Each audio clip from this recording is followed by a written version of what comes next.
Good afternoon and welcome to our third Hawkeye Parents and Family webinar of the 2017-2018 academic year.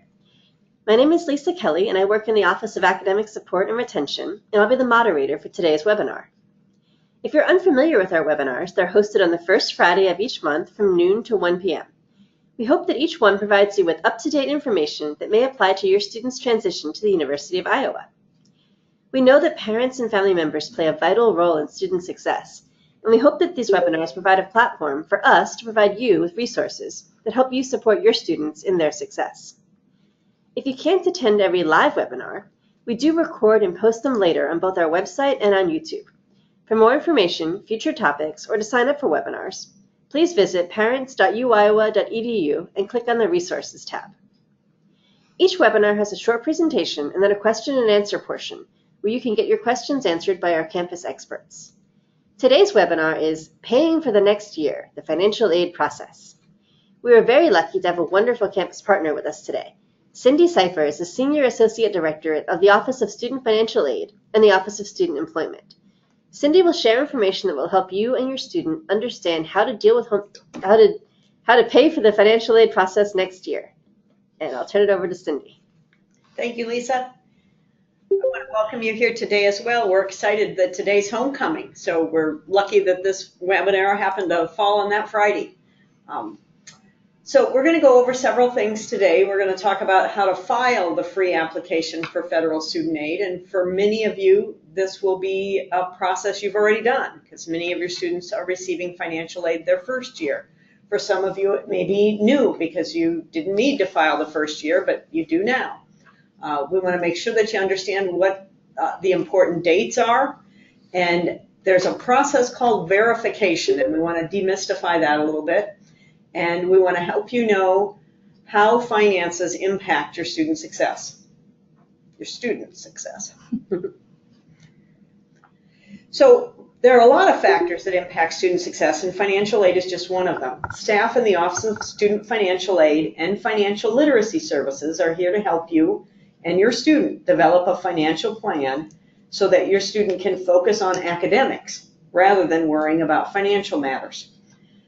We want to make sure that the student understands, and you, because as Lisa said, parents play a huge role in their student success here on campus. So we want to make sure that both of you understand the cost that the student's going to experience during the year, and then can develop a plan for how to meet those costs. Developing a budget is important. I'm amazed at the number of students who right now are having to start making a decision about where they might be living next year and thinking about if they're going to continue to live in the residence halls or live off campus.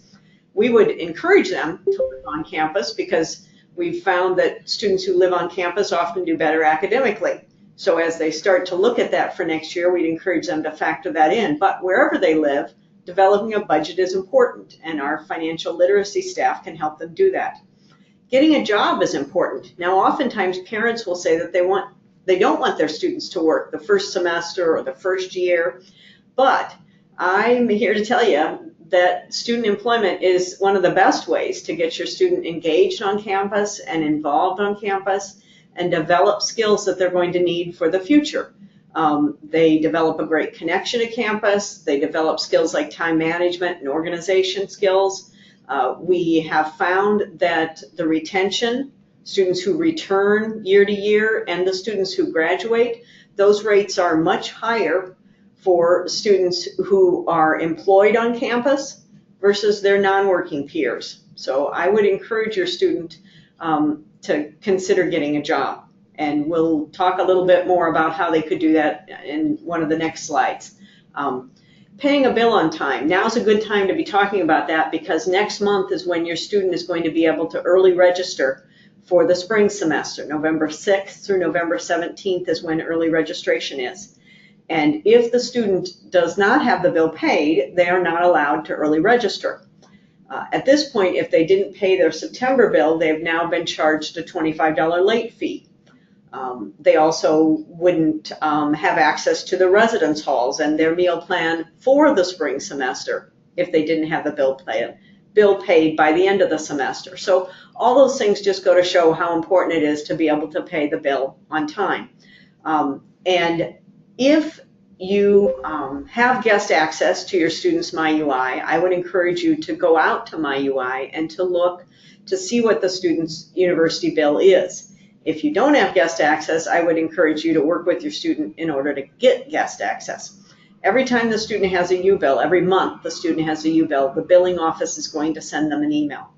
And one of the most important things, I think, that you can impress upon your student is to watch for their emails from University of Iowa offices. Students get a lot of emails, and they're going to have to learn to manage those. And some of them they're going to be able to delete immediately, but if the student gets an email from billing or they get an email from student financial aid, I would encourage them to take the time to open it, because that's going to impact their ability to continue here as a student. So go out now, check to see if there's a bill. If there's a bill, then we need to figure out what we can do to help you and your student get that bill paid. So the next step would be, since you're on MyUI, to look at the financial aid section for application and loan documents to see if anything's missing. And if nothing's missing, or if you have other questions, then call student financial aid. So, sorry, that was kind of a long slide, and we're going to move on now to the next slide, which is really the focus of today's session, which is filing your FAFSA. This gets a slide all by itself because it's so important. October 1st is when the FAFSA already opened, and I'm glad that you're here today with us so that you can learn about the FAFSA, and then I encourage you to set some time aside this weekend to make sure that you file the FAFSA.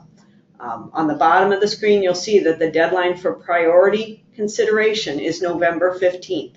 So we've still got lots of time right now, but don't delay.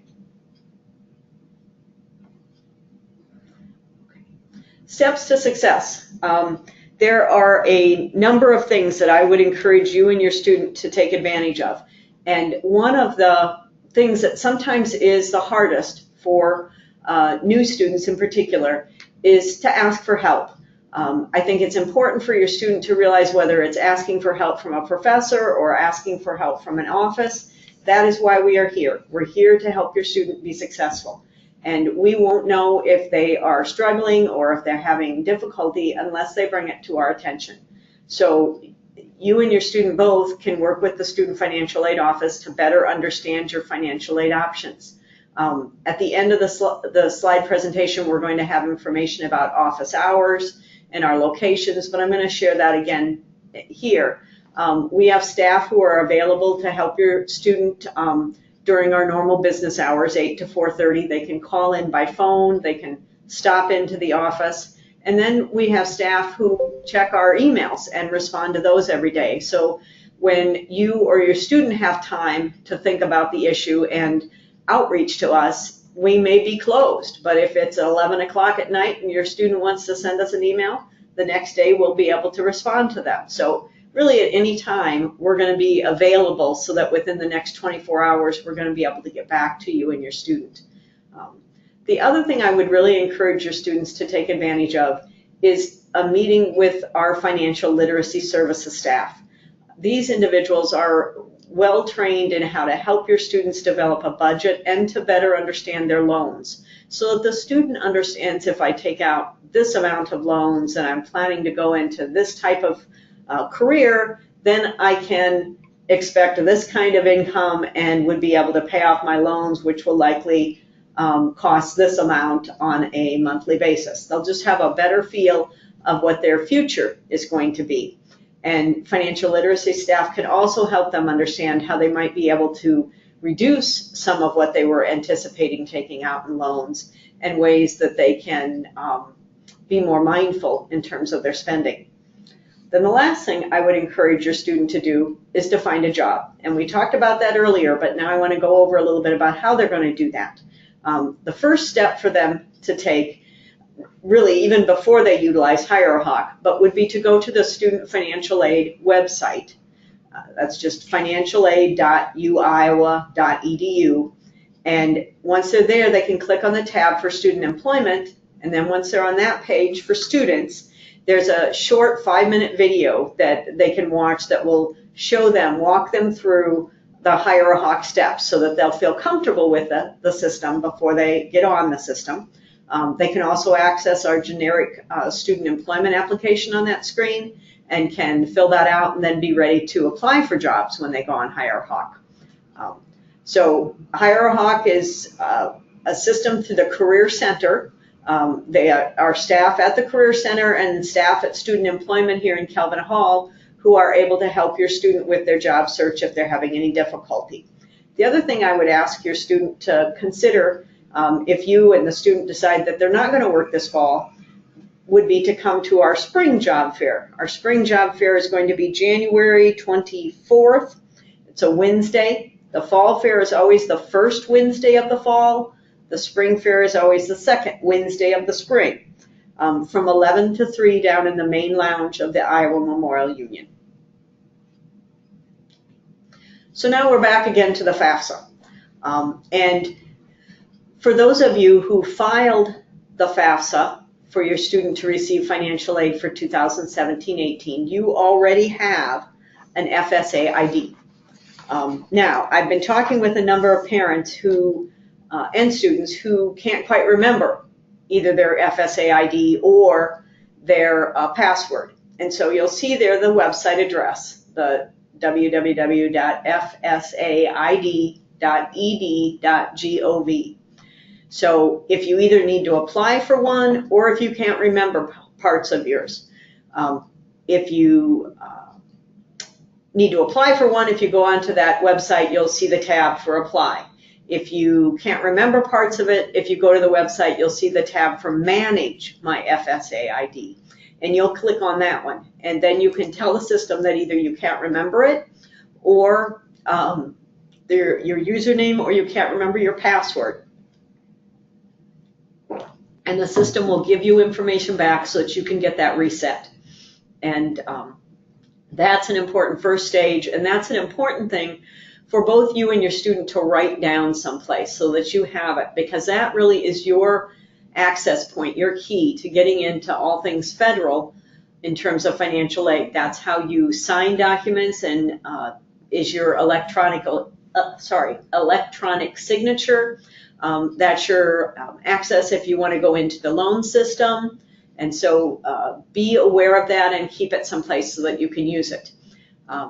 So we started off talking already about filing the FAFSA as soon as possible after October 1, that our need-based scholarships and grants are awarded based on the priority deadline of November 15th.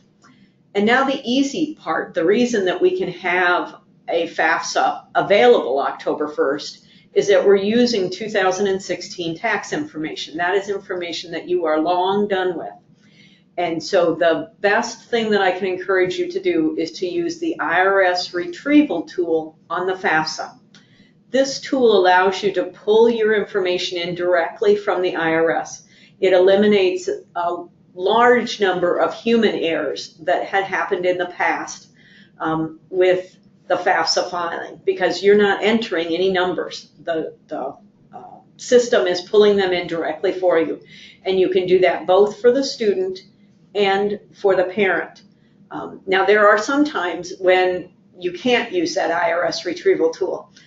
If the parents filed separately, if a parent filed as the head of a household, so there can be times that you can't use it, but most times you'll be able to, and I would encourage you to do that.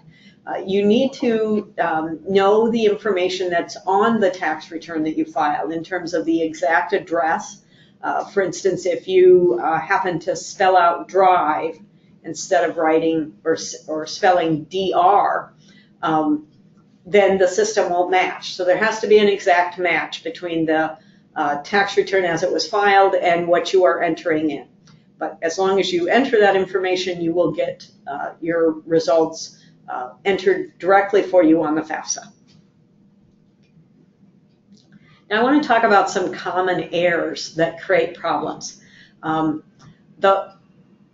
one other thing I want to say before we go over the errors that I forgot to say is for all of you who filed a FAFSA already for 17-18, I want to make sure that you know that for 18-19, you're going to be filing what's called a renewal FAFSA.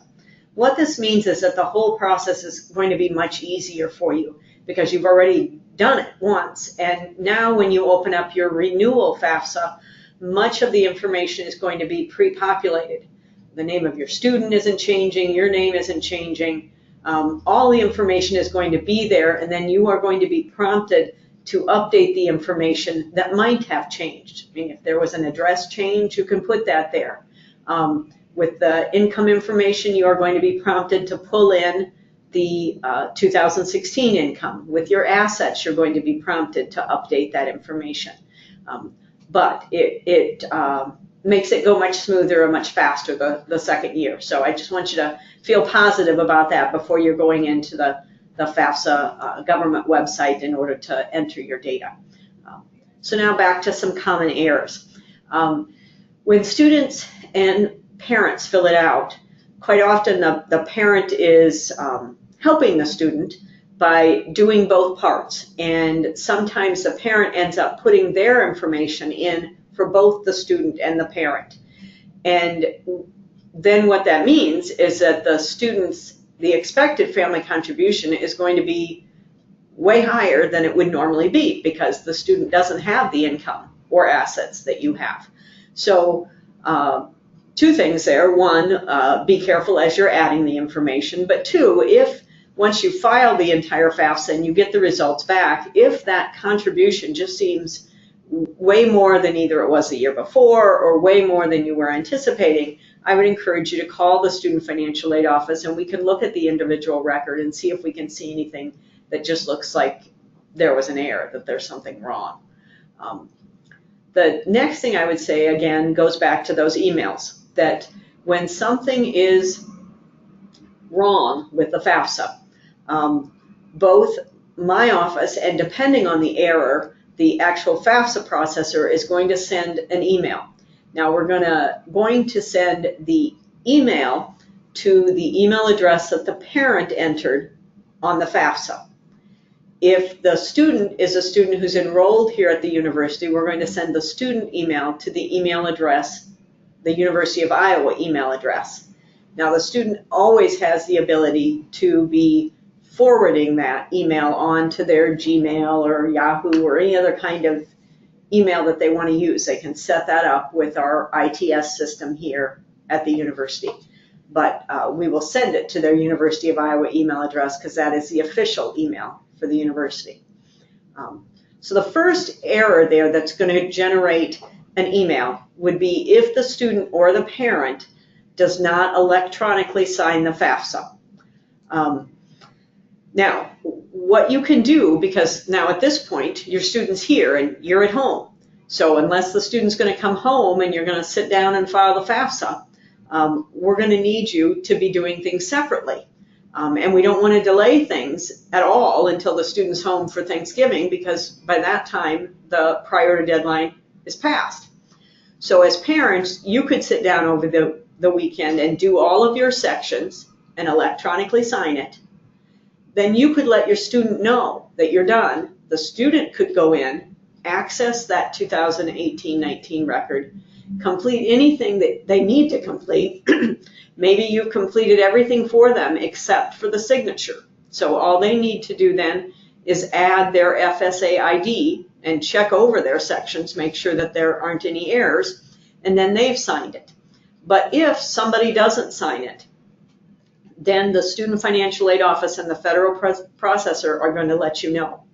Now, there are some cases where the student, actually I meant to say the parent, doesn't have access to an FSA ID. If the parent does not have a Social Security number, they can still file the FAFSA. They're going to just list all zeros for their Social Security number. But then they won't have been able to get an FSA ID. So in that case, the parent does have to print the signature page and sign it and submit it. Now, there's two ways to do that. You can send it into the federal processor and their address will be on that signature page, or you can fax it in or scan it and email it in to the Student Financial Aid Office here at the university, and we will get it electronically signed for you. We will enter that information so that what you have provided as your written signature then appears so that the FAFSA is fully signed and able to be processed. There are some other errors that prevent the federal processor from actually calculating what's called the expected family contribution. And those errors then are going to come to you through an email, and you'll be prompted to go back in and to update information so that things are corrected. The one other time in which you're going to get emails is if we need additional information or there's some clarification regarding the FAFSA information. So that's where it's just important for both you and your student to be watching your emails and then responding as quickly as possible. What we want to make sure of is that if a family goes in and they do their part in terms of filing the FAFSA early, but then when they file it there's an error, and they don't realize that there's that error, and they don't correct that error until February, by that time the deadline is long past and we've already done our first awards. So we want to make sure that not only do you file it, but you file it correctly. And you are going to get back from the government, from the federal processor, a recognition of the FAFSA and what's called a student aid report or an ICER that's going to tell you what that calculated family contribution is. So if you don't hear back, there could be some issues, and then you want to check on those and just respond to any request or respond to any questions that you might have as quickly as possible by contacting our office.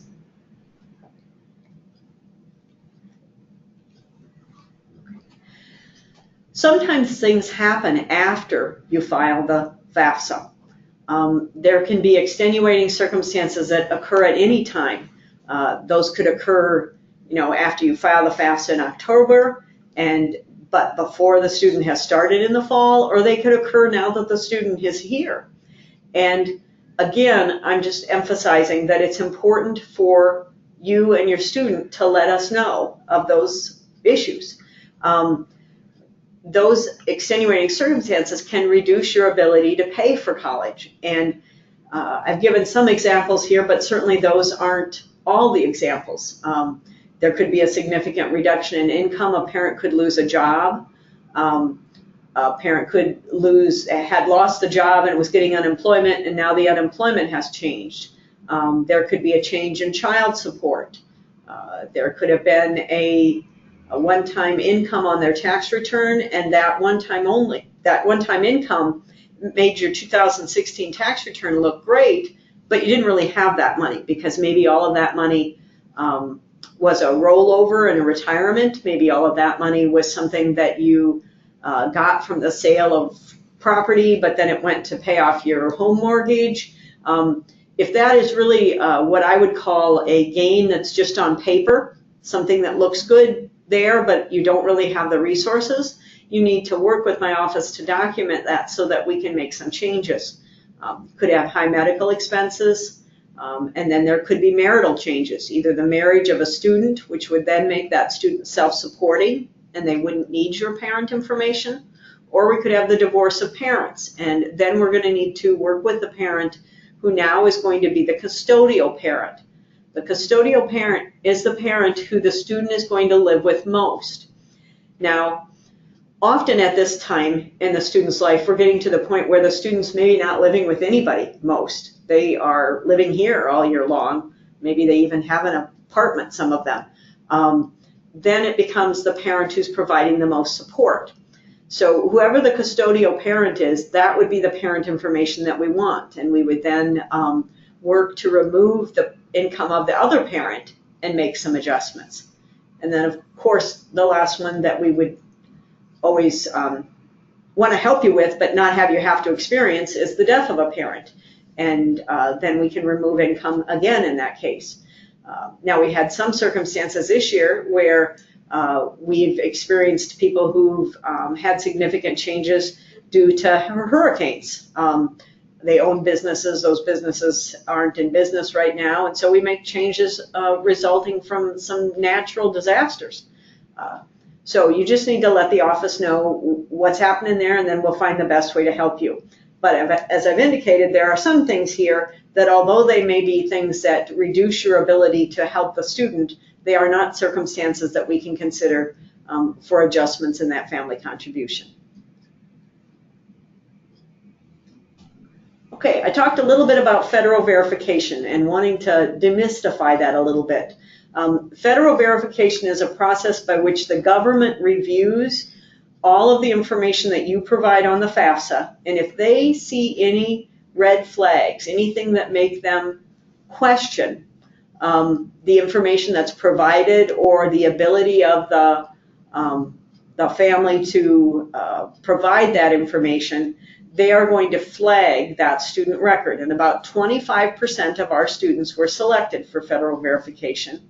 And the highest number of those are our Pell Grant recipients. The Pell Grant is a grant, so a grant is something that you do not have to repay, and it is the major federal grant. It goes to our neediest students, and the government wants to make sure that it's going to the right students. So then we are charged with making sure that that income information that was provided to us is correct.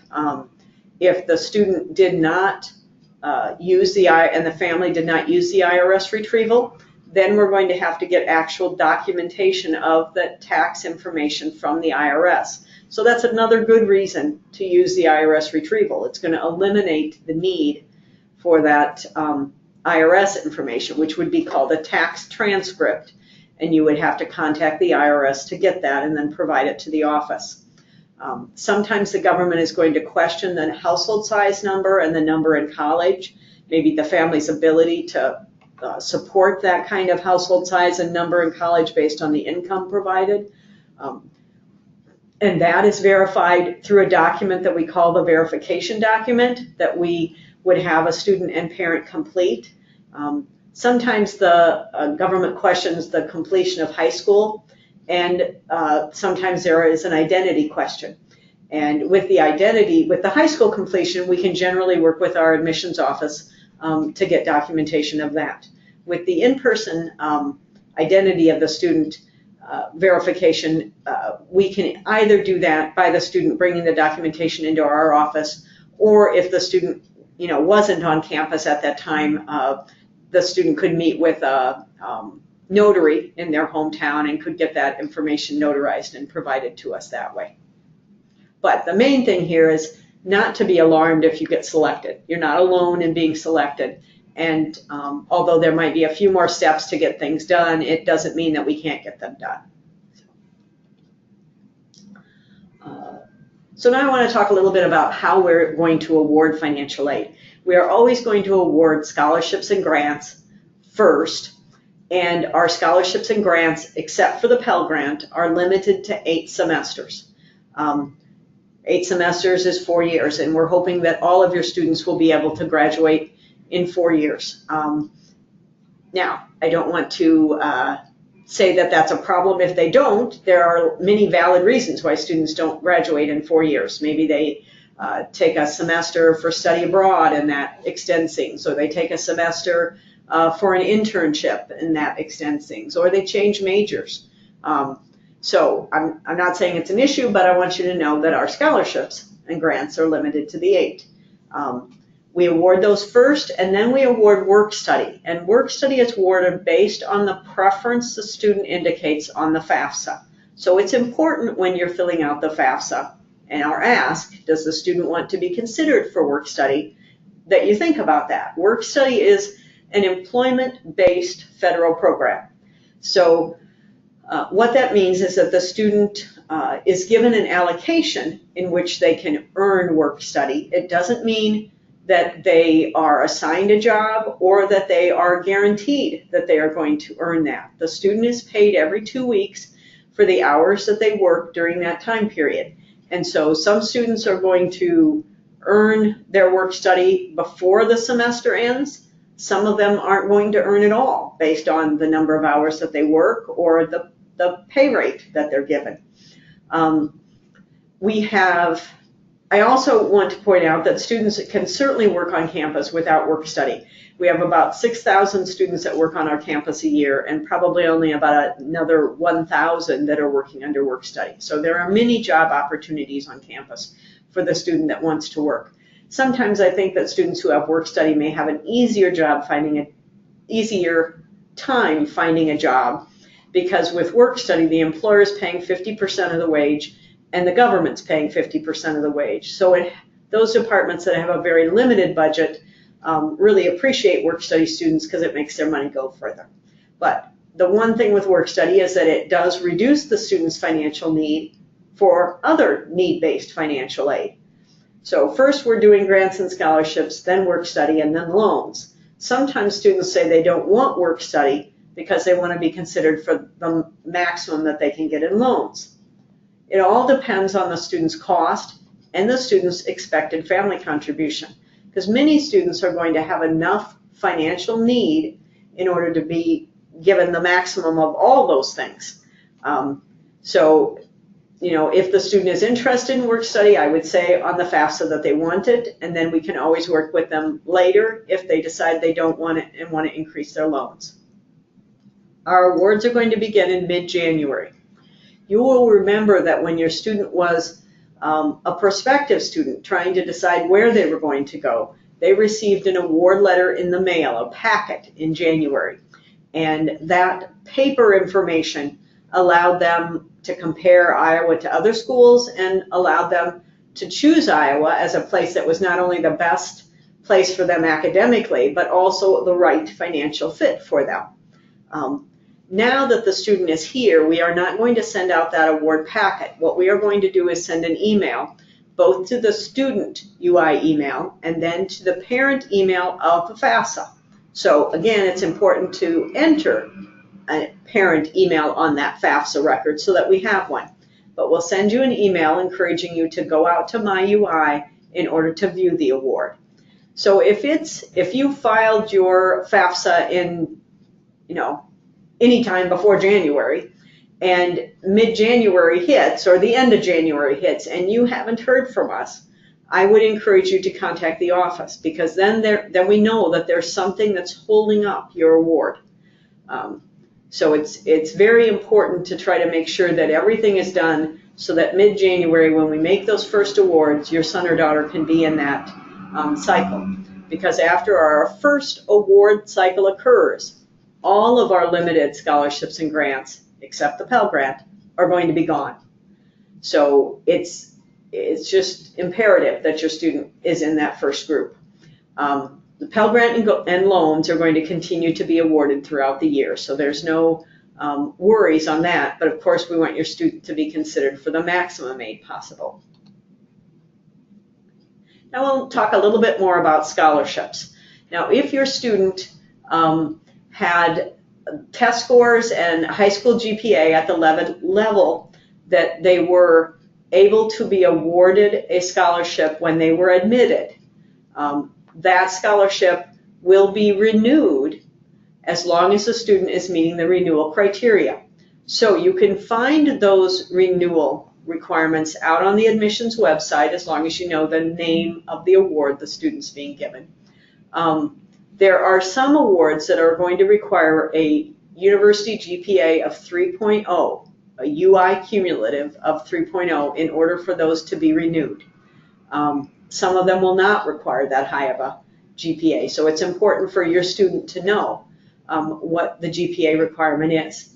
The other requirements for renewal is that the student needs to file by that November 15th priority deadline, and that the student continue to demonstrate financial need. The other thing that I would want to share at this point is that the institution does a mid-year review of all scholarship recipients. So it's very important, I think, for you and your student to look now to know what it is that they have to achieve. Is it a 2.0 or is it a 3.0? And then for the student to assess how they're doing. Right now we're at midterm time, so if you haven't, I'd encourage you to ask your student how they're feeling about their classes, their tests, their papers, because now is a point in time where they would be receiving some contact from professors and from staff if they at all are struggling. And this again is a place where we want you to know that we are here to help the student. If the student says that I'm having difficulty in a particular class, we want to encourage that student to talk with their academic advisor, to talk with the faculty member of that class, or the teaching assistant for that class, to maybe visit the academic support and retention office or the academic resource center to find out what we can do to help that student achieve what they need to achieve. Many times when I talk to students about tutors, they think that they need a tutor if they're failing a class. Tutors are as much for students who are getting a B and they want to get an A. So, we want to make sure that your student is succeeding here academically, and there's a lot of resources in order to ensure that. And so we don't want to have any surprises for your student in January when we do our review and they end up losing that scholarship for the spring semester. So it's very important for them to be aware of those renewal requirements. The other thing that I want to point out is our Iowa Scholarship Portal. There's a number of places that you could find that. You don't necessarily have to write down the website there. You could just go onto the university's website and do a Google search or a website search for the Iowa Scholarship Portal, but that's another great place for your student to look to find scholarships for the future. Financial need. The FAFSA calculates what's called an expected family contribution. That is the amount that the government feels you can assist with in terms of the cost of the education. If there's more than one college student, that expected family contribution is split between the number in college. So I point that out just because sometimes families have changes between when their first student starts and maybe when the student's a junior, there's going to be 2 in college. So it's just good for you to know. The university calculates a cost of attendance. We do not have the 2018-19 cost calculated yet. And then we get to the financial need by taking the cost minus the family contribution. And your eligibility for grants and scholarships and loans is based on that need. And then some other loans are based just on the cost of attendance. Now I want you to have some information to compare. We have different costs for our students who are living on campus versus off campus. And earlier I had made a suggestion that your student will soon be thinking about what they're going to be doing next year. And so it's important for you to think about how those costs factor into that. For on campus, we have our contracted charges, which include tuition and fees, housing and meals. Now, those housing and meal rates may vary based on the individual room that your student has selected. If your student's living in a triple or your student is living in a single, the amounts are going to differ. And that would be true if we look at off-campus. We have different amounts there for housing and meals, and your student is going to have choices when they make selections in terms of where they live. So there are ways to reduce cost, and we would always encourage your student to look at how they can reduce cost. Then we do also factor in books and supplies, personal and transportation. We're going to talk about all of those on the next slide, but I just want to point out that there are some things that you pay to the institution and some things that you don't, but they may still in fact be real costs that the student has to deal with. And then when we are calculating financial aid, we are going to use those maximum costs in order to determine how much the student is eligible for in financial aid. So how can you minimize cost? The first thing for books is to think about buying used books. So it's not at all necessary for your student to go to the bookstore and buy the seal-wrapped kind of edition for the book that they need. They can use books that are used, and in many cases they can rent those books.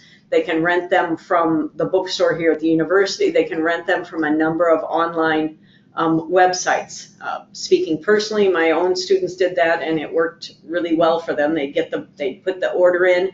They just need to know what the what's called the ISBN number, the identifier for that book. They need to know that.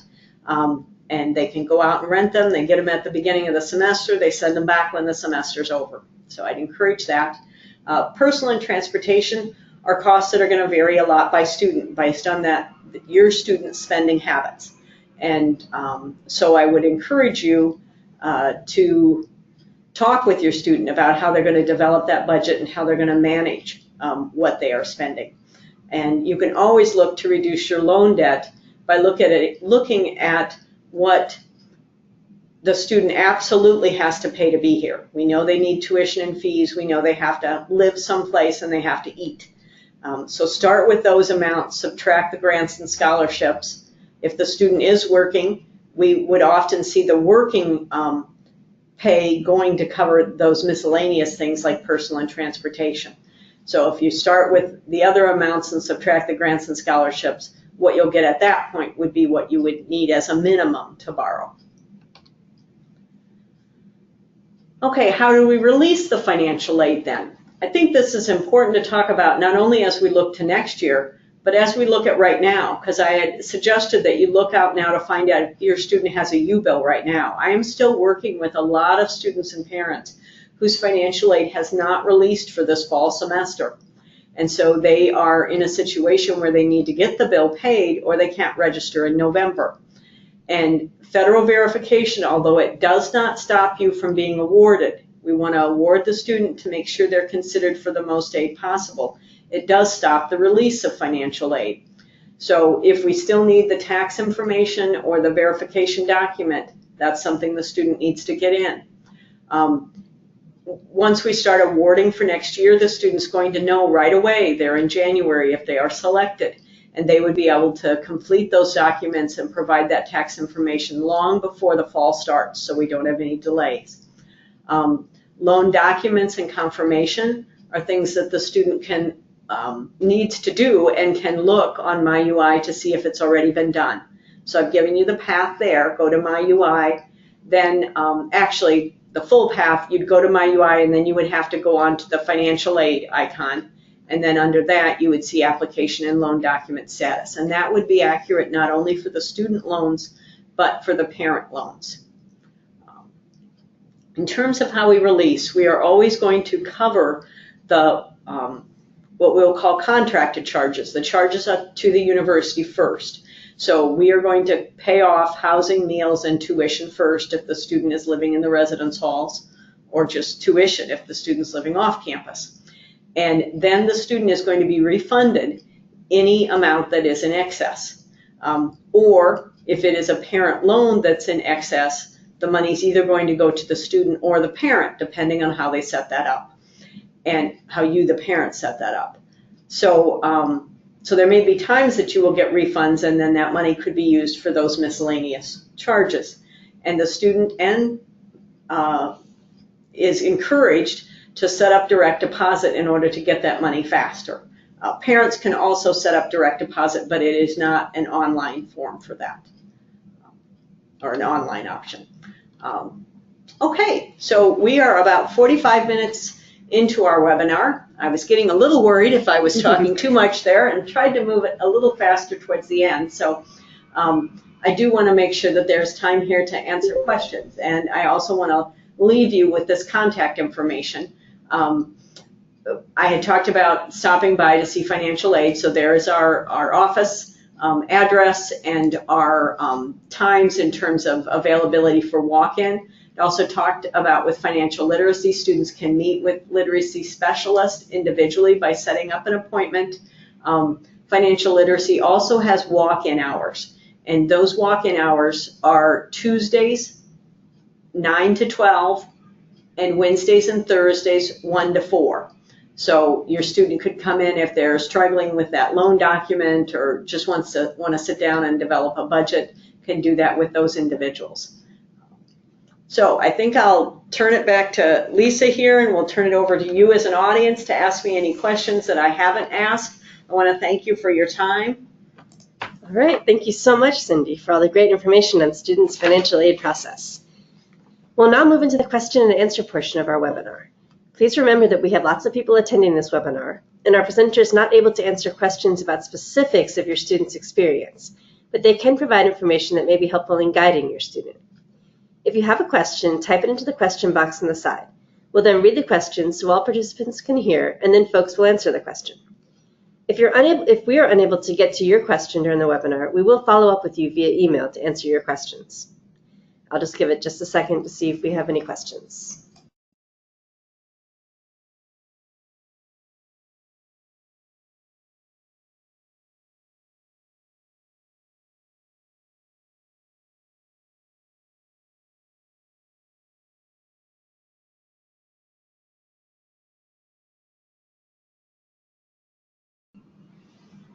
Okay, we do have a couple of questions, and like I said, if you have a question, please feel free to type it into the chat box. You kind of talked about this earlier, but since they're using the 2016 tax forms, this person said that their child support has changed a lot since 2016, and how do they let the school know something like that? Sure, that's a great question, because we are reminded that we are using the 2016 income, so there could be things that have changed. Child support is one of those, because generally when a student goes to college, their child support ends. So that's going to be a significant difference for that parent. So the easiest way is for the parent to just send us an email. When they fill out the FAFSA, they're just going to have to respond to all the questions with the 2016 information. They have to answer it based on what it was then. But then we as an office get to help the family by using either projected income or projected changes in terms of untaxable income like child support. And so all of that we can go in and make changes on. Great.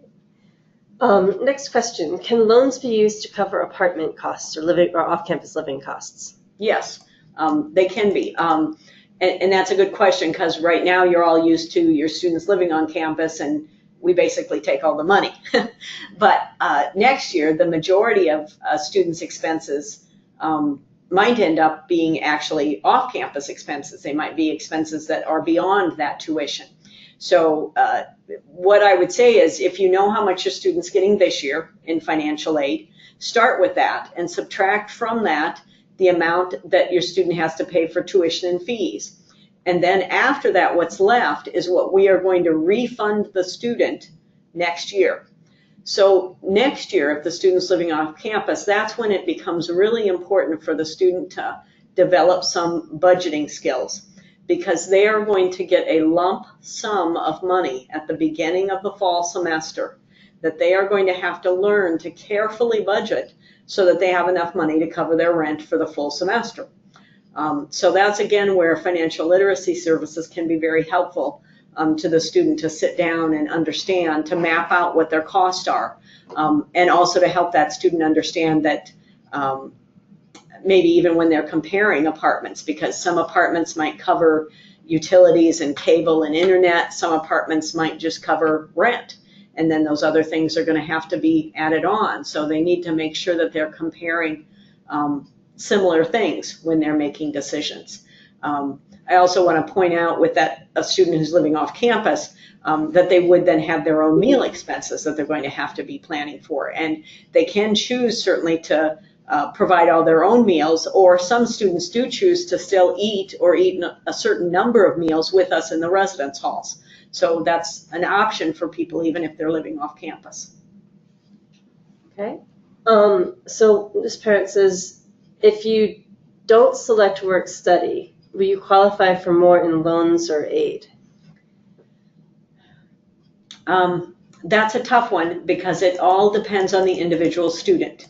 The maximums that a student can receive in the subsidized loan as a first-year student is $3,500.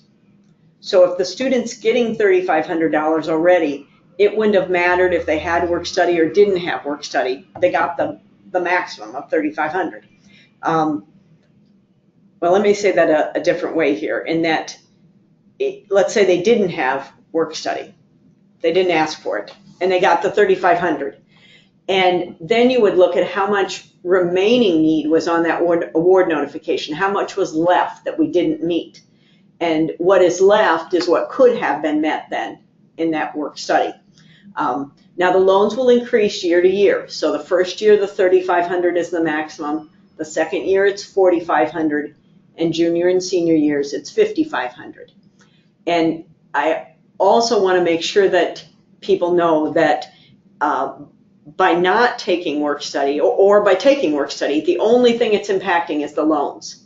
We are always going to award scholarships and grants first. So sometimes people say they don't want work study thinking they're going to get more in scholarships and grants, and that is not how it works. Cool. Is it too late for a student to get a campus job for the current semester? And if they start the process, how soon after applying online can a student start working? It's not at all too late. Some of this is going to depend on your students' flexibility and interest. There are always jobs that are being advertised at our Hire a Hawk system, which is www.hireahawk.com. We post new jobs every day, Monday through Friday. Now, granted, the higher number of jobs were posted right away in August, but we still have new jobs that will come out every day. So it depends on how flexible your student will be in terms of what they are interested in doing, and then how flexible they can be in terms of their schedule. Some jobs require very specific hours, and so those may or may not match your students' times and then also their interest. But if your student is interested in working, I would encourage them to look. And if they feel as though they're having difficulty, I would encourage them to come to room 213 in Calvin Hall. That's the student employment office. And staff there can help them understand how to use Hire a Hawk and provide some assistance. How soon can they start working? The other thing I would add there is that when your student applies for jobs, they should apply for as many jobs as they're interested in. Sometimes students apply for a job, wait to see if they're hired for that job, and then if they're not, then they apply for the next job. They should flood the market with as many applications for jobs that they're interested in. Many employers then are going to have the student come in for an interview, which is good experience for them. And then, their employers are going to have them start fairly soon after that. The other thing I'll mention, since we're talking about student jobs, is that if your student is going to work on campus, or work any place, to be honest, they are going to have to complete an I-9 form when they first start working. To do the I-9, they have to have an identity document, a picture identity document, which can be their UIID card. But they also have to have another identity document, which generally is either their social security card or their original birth certificate. Or they could have a passport to cover both of them. Sometimes parents are reluctant to give their student the social security card or even the original birth certificate, but the student's going to have that and then keep that in a safe place because they have to use that in order to be able to work. All right, we have one more question. My student did not receive any grants or scholarships her first year, but if she does really well during the first year, is it possible to get a scholarship later on? That's a good question and certainly an important one, and I want to answer it in a helpful and honest way. So I want to make sure that you know that your students should set high academic goals for themselves, but it may or may not result in a scholarship their second year. Many of the scholarships that are on that scholarship portal, which are departmental or collegiate awards, a lot of those are for upper class students. So many times a student has to have 60 hours in order to be considered for those. So it may not happen their second year, but by setting high goals their first year and continuing to do well their second year, it may result in a scholarship their third or fourth year. The other thing that I would mention is in terms of grants, not scholarships. Sometimes we have students who don't get a grant, meaning the federal Pell Grant their first year, but then the second year they have a sibling who's in college. And that makes enough of a difference in the family contribution that then they can be considered for a Pell Grant their second year. Okay, that's all the questions we have, and that's all the time we have for today as well. So thank you again to Cindy Cipher for joining us today. So folks know all webinars will be posted online at uc.uiowa.edu/family-resources, and we'll post that online and send that to you in a follow-up email. If you were unable to get to your question during the webinar, we will follow up with you via email to answer the question.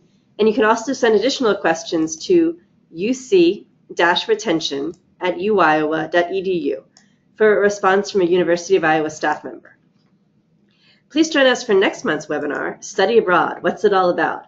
And that's going to be on Friday, November 3rd from noon to 1 p.m. Thank you so much for joining us today, especially on homecoming on Iowa. Go Hawks! All right.